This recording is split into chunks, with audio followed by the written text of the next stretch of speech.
things work, even though Bangalore traffic doesn't. Who's responsible for? It's a good question if you ask me, and I think everyone is contributing.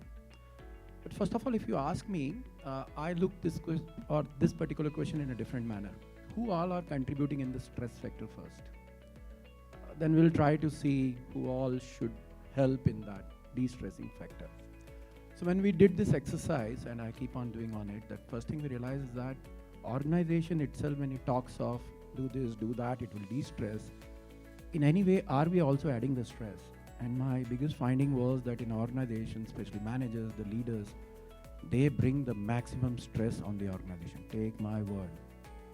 We have innate ability to stress anyone out of his comfort zone. And this is how we were born. This is how we work. We push. We need results. Financials are important for us. Well-being is also very important for us. P&L matters, quarterly results, public companies, investors, all these factors are on our head. And like a parent, the children doesn't hear you. They look at you. They know what is going out here.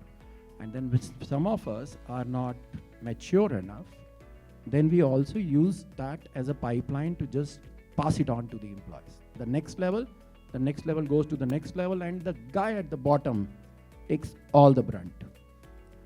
That's what happens in a typical organization. Stress actually comes from the top. There are policies to de-stress, but humans are humans.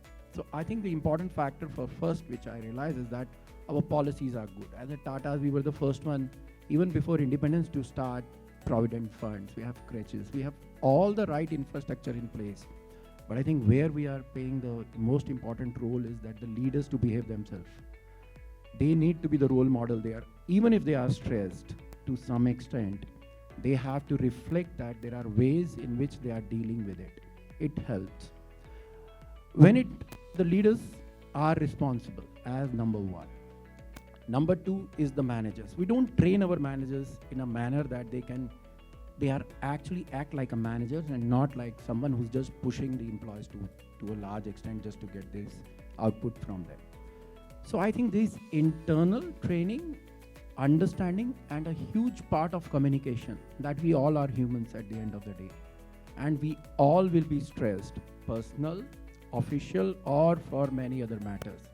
Recognize that and then deal with it is very important. So in my view, well, you said it very rightly that there are four wheels. I think important factor is to realize that at any given time, any wheel can puncture. And the most important point is that we always have a stepney in the organization which can be utilized as a stepney for that particular period when I am punctured. I should have a space for it. I should have someone who can help me in that particular time, and it all need to be, then it is a reflection of the environment per se. So if you ask me, communications matter a lot. Being human as a leader and recognizing that we all are going through a tough time, I am dealing with it, please help me too. I think the biggest problem which I have come across in our organization is expression of vulnerabilities. We don't express it. And then the other person takes you in a very different level. So in my view, that open communication, expression of vulnerability, finding a shoulder, which you will always find. You don't need to make a policy that, this Mr. X is your buddy and this Miss Y is what will help you. They always find the path of least resistance and will find a buddy in the organization, which we try then to officialize it. But more focus, if you ask me, from my organization, which is varied because people are at different places too. They have different type of stresses. What happens in Bangalore, we are in metros. We have individuals at sites. They have very different stresses. They have come from metro working in sites.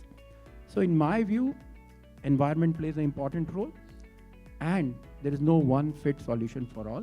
We all have to contribute, but leaders have to take the biggest brunt on it and then have to be the role models to do it, and it percolates down.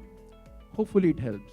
Sorry for a larger answer to it, but one more thing which I have realized, there is nothing which works for all, and there is nothing which works all the time.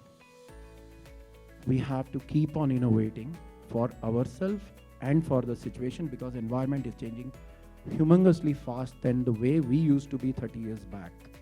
The things are changing at a very dynamic level, and unless we all change what is working well, It's not going to help, and it will not be that effective too.